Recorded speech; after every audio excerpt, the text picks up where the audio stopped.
La teoría del dinero y del crédito por Ludwig von Mises. Primera parte, Naturaleza del dinero. Capítulo 4, El dinero y el Estado. 1. La posición del Estado en el mercado.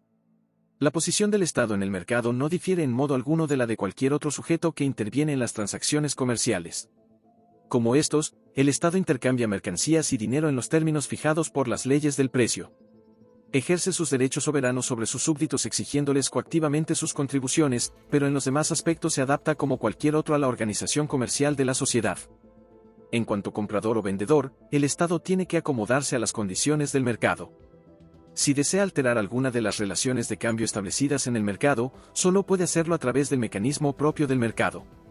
Generalmente podrá actuar de manera más efectiva que cualquier otro, gracias a los recursos de que dispone al margen del mercado. Es responsable de las más acusadas perturbaciones del mercado debido a su capacidad de ejercer la mayor influencia sobre la demanda y la oferta. Pero no por ello deja de estar sujeto a las reglas del mercado, sin que pueda esquivar las leyes del proceso de formación de los precios.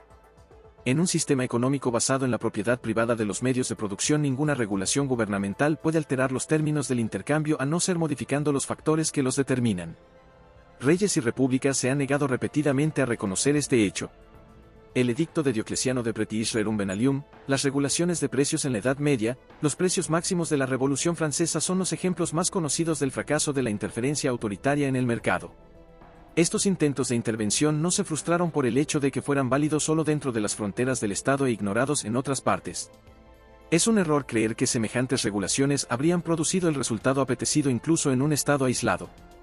Fueron las limitaciones funcionales, no las geográficas, del gobierno las que dieron al traste con ellas. Solo habrían podido alcanzar su objetivo en un Estado socialista con una organización centralizada de la producción y la distribución. En un Estado que deja la producción y la distribución a la empresa individual, tales medidas no pueden menos de fracasar. El concepto de dinero como creación del derecho y del Estado es claramente insostenible. No lo justifica ningún fenómeno del mercado. Atribuir al Estado el poder de dictar las leyes del intercambio es ignorar los principios fundamentales de las sociedades que emplean dinero. 2. El concepto jurídico de dinero. Cuando las partes de un intercambio cumplen inmediatamente sus obligaciones entregando un bien a cambio de dinero contante, no suele haber motivo para la intervención judicial del Estado. Pero cuando se cambian bienes presentes por bienes futuros, puede suceder que una parte deje de cumplir sus obligaciones, aunque la otra haya satisfecho ya su parte en el contrato. En tal caso puede apelarse a la justicia. Y si se trata de un préstamo o de una compra a crédito, por mencionar solo los ejemplos más importantes, entonces el tribunal tendrá que decidir cómo se extingue una deuda contraída en términos de dinero. Su misión consiste entonces en determinar, de acuerdo con la intención de las partes contratantes, qué debe entenderse por dinero en las transacciones comerciales. Desde el punto de vista jurídico, el dinero no es un medio común de cambio, sino el medio común de pago y de extinción de deudas. Pero el dinero solo se convierte en medio de pago por ser medio de cambio. Y solo porque es un medio de cambio la ley lo convierte en medio para cumplir las obligaciones no contraídas en términos de dinero, pero cuyo cumplimiento literal es por una u otra razón imposible. El hecho de que la ley considere el dinero solamente como un medio de cancelar obligaciones pendientes tiene importantes consecuencias para su definición legal. Lo que la ley entiende por dinero es de hecho, no el medio común de cambio, sino el medio legal de pago. No entra en los propósitos del legislador o del jurista definir el concepto económico de dinero. Al determinar cómo deben extinguirse efectivamente las deudas monetarias, no es preciso ser demasiado rigurosos. Es costumbre en los negocios ofrecer y aceptar en pago algunos sustitutos de dinero en vez del dinero propiamente dicho. Si la ley se negara a reconocer la validez de los sustitutos sancionados por el uso comercial, abriría la puerta a toda clase de fraudes y engaños. Esto chocaría con el principio malitiis non est indulgendum. Aparte de esto, el pago de pequeñas sumas difícilmente sería posible, por razones técnicas, sin el empleo de la moneda divisionaria. Incluso la atribución del poder de liberar las deudas a los billetes de banco no perjudica en modo alguno a los acreedores u otros receptores, siempre que esos billetes sean considerados por los hombres de negocios como equivalentes al dinero. Pero el Estado puede atribuir el poder de liberar de deudas también a otros objetos. La ley puede declarar cualquier cosa como medio de pago, y esta norma vinculará a todos los tribunales y a todos cuantos intervienen en hacer cumplir las decisiones judiciales. Pero conferir a una cosa la propiedad de moneda de curso legal no es suficiente para convertirla en dinero en sentido económico. Solo a través de la práctica de quienes intervienen en las transacciones comerciales pueden los bienes convertirse en instrumento común de cambio, y solo las valoraciones de estos sujetos son las que determinan las relaciones de cambio del mercado.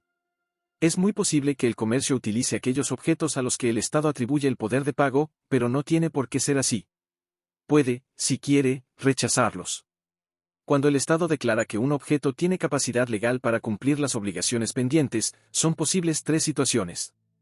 Primera, los medios legales de pago son idénticos al medio de cambio en que piensan las partes cuando concluyen sus acuerdos, si no idénticos, de valor equivalente al de este medio a la hora de realizar el pago. Por ejemplo, el Estado puede declarar el oro como medio legal para saldar las obligaciones contraídas en términos de oro, o, si los valores relativos del oro y la plata son de 1/15,5, puede declarar que las obligaciones en términos de oro pueden ser saldadas por el pago de 15 veces y media la cantidad en plata.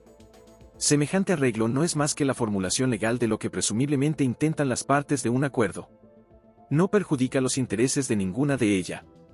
Es económicamente neutro. No ocurre así cuando el Estado proclama como medio de pago algo de un valor superior o inferior al del medio contractual. Podemos prescindir de la primera posibilidad, pero la segunda, de la que podríamos citar numerosos ejemplos históricos, es importante. Desde el punto de vista legal, para el que el principio fundamental es la protección de los derechos adquiridos, semejante procedimiento por parte del Estado no puede nunca justificarse, aunque a veces pueda defenderse por motivos sociales o fiscales. Pero siempre significa, no el cumplimiento de obligaciones, sino su cancelación total o parcial. Cuando se atribuye valor de moneda de curso legal a unos billetes que comercialmente se valoran a la mitad de su valor nominal, ello significa fundamentalmente conceder a los deudores la condonación legal de la mitad de sus obligaciones. Las declaraciones estatales sobre curso legal afectan solo a aquellas obligaciones monetarias que han sido ya objeto de contratación. Pero el comercio es libre de elegir entre mantener su primitivo medio de cambio o crear otro nuevo al efecto, y cuando adopta esta última solución, y en la medida en que el poder legal afecta a las partes contratantes, tratará de hacerlo incluso para los pagos aplazados en consonancia con un patrón que invalide, al menos para el futuro, el patrón al que el Estado atribuye plena capacidad para saldar las deudas. Cuando, durante la última década del siglo pasado, el partido bimetalista ganó tanto poder en Alemania que consideró la posibilidad de experimentar sus propuestas inflacionistas, empezaron a hacer su aparición las cláusulas oro en los contratos a largo plazo. Un efecto análogo ha tenido el reciente periodo de depreciación monetaria. Si el Estado no quiere hacer imposibles todas las transacciones crediticias, debe reconocer semejantes ardides y hacer que también los reconozcan los tribunales. Análogamente, cuando el propio Estado realiza transacciones de comercio ordinario, cuando compra o vende, concede o recibe préstamos, hace pagos o los recibe, tiene que reconocer como moneda el medio común de cambio fijado por el comercio. El patrón legal, el particular grupo de cosas dotadas de la propiedad de un curso legal ilimitado, solo es válido realmente para el pago de deudas, a menos que el propio uso comercial lo adopte como medio general de cambio. 3. La influencia del Estado en el sistema monetario. La actividad del Estado en el campo monetario se reducía originariamente a la fabricación de monedas. La primera actividad monetaria del Estado fue y sigue siendo suministrar lingotes de metal del mayor grado posible de semejanza en su aspecto, peso y pureza, marcándoles con un sello difícil de imitar y que todos puedan reconocerlo como signo de la acuñación estatal. A partir de aquí, la influencia del Estado en el campo monetario se ha ido extendiendo gradualmente. Los progresos de la técnica monetaria han sido lentos. Al principio, el sello impreso en una moneda era simplemente prueba de la autenticidad de su material y de su grado de pureza, mientras que el peso tenía que comprobarse separadamente en cada pago. En el estado actual de nuestros conocimientos esto no puede afirmarse dogmáticamente, y en todo caso el desarrollo no ha seguido las mismas líneas en todas partes. Posteriormente, aparecieron distintas clases de monedas, siendo consideradas todas las monedas de una determinada clase como intercambiables. El paso siguiente tras la innovación de las monedas clasificadas fue el desarrollo del patrón paralelo, consistente en la yuxtaposición de dos sistemas monetarios, uno basado en la mercancía oro, y otro en la plata. Las monedas pertenecientes a cada uno de los distintos sistemas formaban un grupo autónomo. Sus pesos guardaban una relación definida con cada uno de los otros, y el Estado les daba una relación también legal, en la misma proporción, sancionando la práctica comercial que se había ido gradualmente estableciendo de considerar las diferentes monedas del mismo metal como intercambiables. Este estadio se alcanzó al margen de cualquier ulterior influencia del Estado. Todo lo que el Estado hizo hasta entonces en el campo monetario fue suministrar monedas para el uso comercial. Mediante el control de la acuñación, suministró piezas manejables de metal, de peso y pureza específicos, marcadas de tal manera que todos pudieran reconocer fácilmente su contenido metálico y de dónde procedían. como legislador, el Estado confirió curso legal a estas monedas cuyo significado acabamos de exponer, y como juez aplicó estas medidas. Pero la evolución no se detuvo en esta etapa. Durante aproximadamente los últimos 200 años la influencia del Estado en el sistema monetario ha ido creciendo progresivamente. Sin embargo, una cosa debe quedar clara, ni siquiera en nuestros días tiene el Estado poder para convertir directamente algo en dinero, es decir, en medio común de cambio. Incluso hoy, es únicamente la práctica de los individuos que participan en el tráfico mercantil la que puede convertir una mercancía en medio común de cambio. Con todo, la influencia del Estado, tanto potencial como efectiva, sobre los usos comerciales ha aumentado. En primer lugar, porque ha aumentado la importancia del propio Estado como agente económico, ocupando, como comprador y vendedor, como pagador de salarios y como recaudador de impuestos, un lugar mucho mayor que en los siglos pasados. En esto no hay nada digno de notar o que necesite ser especialmente subrayado.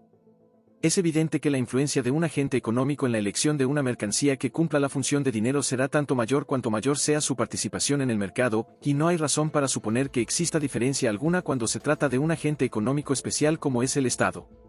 Pero, aparte de esto, el Estado ejerce una especial influencia en la elección de una mercancía como dinero, no en razón de su propia posición comercial ni de su autoridad como legislador y juez, sino por su situación oficial en el control de la acuñación y por su poder para cambiar el carácter de los sustitutos de dinero en circulación. La influencia del Estado en el sistema monetario suele identificarse con la que se atribuye a su autoridad legislativa y judicial. Se supone que la ley, que puede cambiar autoritariamente el tenor de las relaciones de deudas existentes y forzar nuevos contratos de endeudamiento en una dirección determinada, permite al Estado ejercer una influencia decisiva en la elección del medio de cambio comercial. Actualmente la forma más extrema de este argumento la encontramos en la teoría del dinero, de Knapp, pero muy pocos son los escritores alemanes que se han librado de él. Podemos mencionar a Elferich como ejemplo.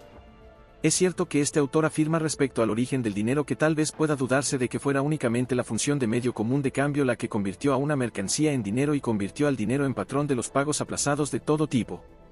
Sin embargo, sostiene con plena convicción que en nuestra actual organización económica algunas clases de monedas en algunos países, y el sistema monetario en su totalidad en otros, son dinero y funcionan como medio de cambio solo por el hecho de que los pagos obligatorios y las obligaciones contraídas en términos de dinero deben o pueden satisfacerse por medio de estos particulares objetos. Es difícil estar de acuerdo con esta opinión. El fallo de quienes la sostienen consiste en que desconocen el significado de la intervención del Estado en la esfera monetaria. Por la simple atribución a un objeto de la capacidad en sentido jurídico de extinguir las obligaciones expresadas en términos de dinero, el Estado no puede influir sobre la elección de un medio de cambio, que pertenece únicamente a quienes participan en el tráfico comercial. La historia muestra que aquellos estados que han pretendido obligar a sus súbditos a aceptar un nuevo sistema monetario han elegido por lo regular otros medios muy diferentes para alcanzar sus objetivos. El establecimiento de una relación legal para el pago de las deudas contraídas bajo el régimen de la clase de dinero reemplazado constituye una medida meramente secundaria que solo tiene sentido en conexión con el cambio de patrón obtenido por otros medios. La disposición de que en el futuro los impuestos se paguen en la nueva clase de dinero y las demás obligaciones impuestas en términos monetarios se satisfagan únicamente en la nueva moneda, es una consecuencia de la transición al nuevo patrón. Resulta efectiva solo cuando la nueva clase de dinero se ha convertido en medio común de cambio general en el comercio. No se puede desarrollar una política monetaria únicamente con medios legislativos, mediante el simple cambio en las definiciones legales del contenido de los contratos de endeudamiento y del sistema de gasto público, tiene que basarse en la autoridad ejecutiva del Estado como controlador de la acuñación y emisor de títulos referibles al dinero, pagaderos a su presentación, y que puedan sustituir al dinero en el comercio. No basta simplemente con registrar de forma pasiva en los protocolos de las asambleas legislativas y de las gacetas oficiales las medidas necesarias, sino que a menudo con gran sacrificio financiero es preciso ponerlas en práctica de una manera efectiva. Un país que quiere convencer a sus súbditos de que pasen de un patrón metal precioso a otro no puede contentarse con expresar su aspiración en oportunas disposiciones legislativas de carácter civil o fiscal. Debe hacer que la nueva moneda sustituya comercialmente a la anterior. Lo mismo podemos afirmar respecto a la transición del dinero crédito o dinero signo a un dinero mercancía. Ningún político que haya tenido que enfrentarse con semejante cambio ha tenido jamás la menor duda a este respecto. Lo decisivo no es establecer una relación legal de cambio y ordenar que los impuestos se paguen en la nueva moneda, sino proporcionar la cantidad necesaria de la nueva moneda y retirar la vieja. Podemos confirmar estas afirmaciones con algunos ejemplos históricos. Primeramente, la imposibilidad de modificar el sistema monetario con el solo ejercicio de la autoridad nos la ilustra claramente el magro éxito de la legislación bimetalista, que alguna vez se creyó que ofrecía una solución sencilla a un grave problema. Durante miles de años, el oro y la plata se emplearon uno junto a otro como dinero mercancía, pero la continuación de esta práctica se fue haciendo cada vez más gravosa, ya que el patrón paralelo, o empleo simultáneo como dinero de dos clases de mercancía, tiene muchos inconvenientes. Puesto que no podía esperarse un apoyo espontáneo por parte de los individuos implicados en el tráfico comercial, el Estado decidió intervenir con la esperanza de cortar el nudo gordiano. Al igual que con anterioridad había desplazado ciertas clases de dinero estableciendo que las deudas contraídas en táleros podían saldarse con el pago del doble de otros tantos medios táleros o el cuádruple de otros tantos cuartos de tálero, así ahora procedía a establecer una relación fija de cambio entre ambos metales preciosos. Las deudas pagaderas en plata, por ejemplo, podían ser canceladas con el pago de 1,15 veces el mismo peso en oro. Se pensaba que esto había de resolver el problema, cuando en realidad las dificultades que implicaba ni siquiera se habían sospechado, como los acontecimientos se encargarían de demostrar. Se produjeron todos los resultados que la ley de Gresham atribuye a la equiparación legislativa de monedas de desigual valor. En todos los pagos de deudas y otros por el estilo se empleó únicamente aquella moneda que la ley cotizaba por encima del mercado.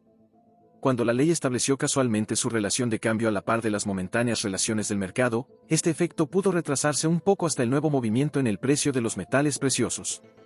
Pero tuvo que producirse tan pronto como surgió una diferencia entre la relación legislativa y la establecida por el mercado en ambas clases de moneda.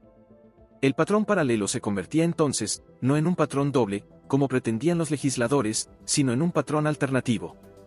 Al menos durante un breve periodo de tiempo, se produjo una elección entre ambos metales preciosos, que no fue precisamente la que el Estado pretendía.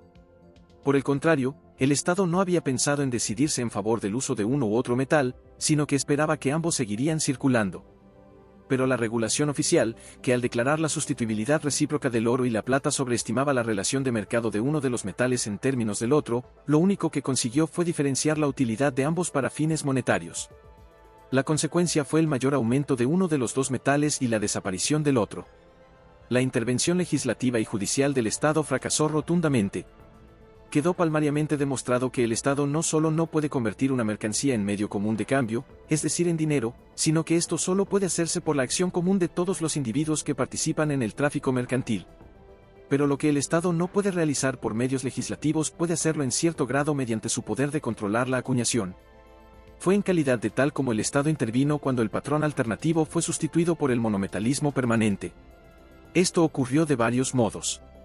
La transición fue muy sencilla y fácil cuando la acción del Estado consistía en evitar una vuelta al metal temporalmente infravalorado en uno de los periodos alternativamente monometálicos mediante la rescisión del derecho de libre acuñación. Y fue aún más sencillo en aquellos países en que uno u otro metal había adquirido el predominio antes de que el Estado alcanzara la posición necesaria para poder establecer un tipo moderno de regulación, de tal suerte que lo único que la ley podía hacer era sancionar una situación ya establecida. El problema era mucho más difícil cuando el Estado pretendía convencer a los hombres de negocios de que abandonaran el metal que utilizaban y adoptaran el otro. En este caso, el Estado tenía que fabricar la necesaria cantidad de nuevo metal, cambiarlo por la vieja moneda, y o bien destinar el metal así retirado de la circulación a la acuñación de moneda divisionaria, o bien venderlo para usos no monetarios o para su acuñación fuera del país. La reforma del sistema monetario alemán tras la fundación del Reich en 1871 puede considerarse como ejemplo perfecto de la transición de un patrón mercancía metálica a otro. Las dificultades que ello entrañaba, y que pudieron superarse gracias a las indemnizaciones de guerra con Francia, son bien conocidas. Esas dificultades radicaban en la realización de una doble tarea, la provisión de oro y la retirada de la plata.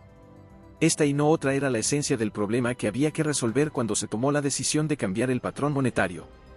El Reich completó la transición al oro dando oro y títulos sobre oro a cambio de monedas de plata y títulos sobre monedas de plata que estuvieran en poder de sus ciudadanos. Las modificaciones legales fueron simple acompañamiento del cambio. El cambio de patrón monetario se produjo de la misma forma en Austria, Hungría, Rusia y demás países que reformaron su sistema monetario en los decenios siguientes. También aquí el problema consistía simplemente en suministrar las cantidades de oro necesarias y ponerlas en circulación entre los participantes en el mercado en lugar de los medios de cambio empleados hasta entonces. Facilitó extraordinariamente el proceso y, lo que era incluso más importante, la cantidad de oro necesaria para el cambio disminuyó considerablemente el artificio de permitir que las monedas que constituían el antiguo dinero signo o dinero crédito siguieran total o parcialmente circulando, al tiempo que cambiaban fundamentalmente su carácter económico al transformarse en títulos siempre convertibles en la nueva clase de moneda. Esto daba una apariencia externa diferente a la transacción, pero en esencia seguía siendo la misma. Difícilmente puede discutirse que las medidas que tomaron aquellos países que adoptaron esta forma de política monetaria consistieron esencialmente en proporcionar cantidades de metal. La exageración de la importancia en política monetaria del poder de que dispone el Estado con su capacidad legislativa solo puede atribuirse a una observación superficial del proceso implicado en la transición del dinero mercancía al dinero crédito. Esta transición se ha realizado normalmente mediante la declaración del Estado de que los títulos no convertibles en dinero podían considerarse medios de pago igual que si fueran dinero. Por regla general, no ha sido objeto de tal declaración producir un cambio de patrón y sustituir el dinero mercancía por el dinero crédito. En la mayoría de los casos, el Estado ha tomado semejantes medidas teniendo en cuenta solamente ciertos fines fiscales. Ha tratado de aumentar sus propios recursos por la creación de dinero crédito. Para alcanzar estos objetivos, la disminución del poder adquisitivo del dinero difícilmente podría parecer deseable. Y realmente ha sido siempre esta depreciación del valor la que, entrando en juego la ley de Gresham, ha originado el cambio del patrón monetario. Estaría totalmente en desacuerdo con los hechos afirmar que el pago al contado se haya impedido alguna vez, es decir, que se haya suspendido la permanente convertibilidad de los billetes, con la intención de efectuar una transición a un patrón crédito. Este resultado se ha producido siempre contra la voluntad del Estado, no de acuerdo con ella. Solamente los usos comerciales pueden transformar una mercancía en medio común de cambio. No es el Estado, sino el comportamiento ordinario de quienes participan en el tráfico comercial, lo que crea el dinero. De aquí se sigue que la regulación estatal que atribuye a una mercancía el poder general de liquidación de las deudas es incapaz de convertir a esa mercancía en dinero. Si el Estado crea dinero crédito y esto puede aplicarse obviamente en un grado mucho mayor al dinero signo, solo puede hacerlo tomando objetos que ya circulan como sustitutos del dinero, es decir como títulos totalmente seguros e inmediatamente convertibles en dinero, y privándoles de la característica de convertibilidad permanente y de su empleo para fines de valoración. El comercio se protegerá siempre contra cualquier otro método para introducir un dinero crédito del gobierno. El intento de poner en circulación dinero crédito nunca ha tenido éxito, excepto cuando las monedas o los billetes en cuestión habían ya circulado como sustitutos del dinero. Este es el límite de la siempre exagerada influencia del Estado en el sistema monetario. Lo que el Estado puede hacer en ciertas circunstancias, en su calidad de controlador de la acuñación, mediante su poder para alterar el carácter de los sustitutos monetarios privándoles de su categoría de títulos sobre el dinero pagaderos a la vista, y sobre todo mediante los recursos financieros que le permiten soportar el coste de un cambio de moneda, es tratar de convencer al comercio para que abandone una clase de dinero y adopte otra. Eso es todo.